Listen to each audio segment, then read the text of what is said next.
Gènes indépendants.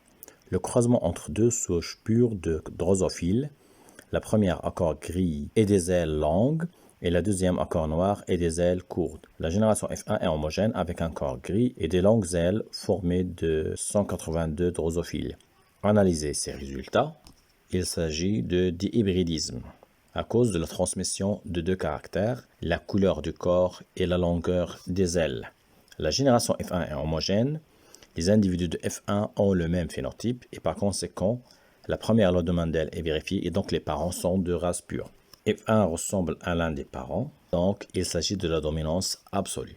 L'allèle responsable de la couleur grise est dominant, on note G majuscule. L'allèle responsable de la couleur noire est récessif, on note G minuscule. L'allèle responsable de la taille longue est dominant, on note L majuscule. L'allèle responsable de la taille courte est récessif, on note L minuscule. Le deuxième croisement entre un drosophile de la génération F1 et un drosophile avec un corps noir et des ailes courtes donne les résultats suivants.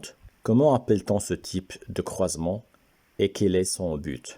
Ce croisement se fait entre un drosophile hybride de la génération F1 et un drosophile B récessif. Et le but est de vérifier si les deux gènes sont indépendants ou bien liés. Calculer les pourcentages des résultats obtenus. Le calcul des pourcentages donne les résultats suivants.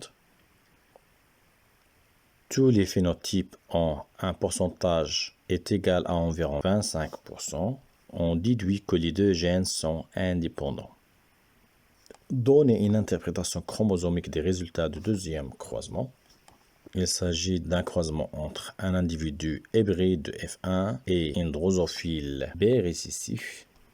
On obtient les résultats suivants qui correspondent aux résultats expérimentaux. Gènes liés. Le croisement entre deux souches pures de drosophiles, la première à corps gris et cils lisses et la deuxième à corps noir et cils non lisses. La génération F1 est composée de drosophiles avec un corps gris et cils lisses. Analysez ces résultats. Il s'agit de dihybridisme car il y a transmission de deux caractères. La génération F1 est homogène car les individus de F1 ont le même phénotype et par conséquent la première loi de Mendel est vérifiée et donc les parents sont de race pure. Dominance absolue car les individus de F1 ressemblent à l'un des parents. L'allèle responsable de la couleur grise est dominant, par contre l'allèle responsable de la couleur noire est récessif. L'allèle responsable de la forme lisse est dominant et l'allèle responsable de la forme non lisse est récessif. Le deuxième croisement entre un drosophile de la génération F1 et un drosophile avec un corps noir et des cils non lisses, on obtient les résultats suivants. Comment appelle-t-on ce type de croisement? C'est un croisement test et le but est de vérifier si les deux gènes sont indépendants ou bien liés. Calculer les pourcentages des résultats obtenus. Les pourcentages obtenus sont égaux à environ 50% pour les deux phénotypes. Donc, on peut déduire que les deux gènes sont liés sans crossing over. Donner une interprétation chromosomique des résultats du deuxième croisement.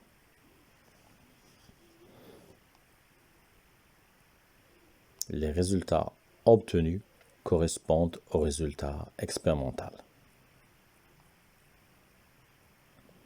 En résumé, quand on a le dihybridisme, le croisement test sert à vérifier si les deux gènes sont liés ou bien indépendants. Si on obtient 4 phénotypes identiques à 25%, on peut déduire que les deux gènes sont indépendants. Si on obtient 2 phénotypes parentaux, 50%, les deux gènes sont liés mais sans crossing over.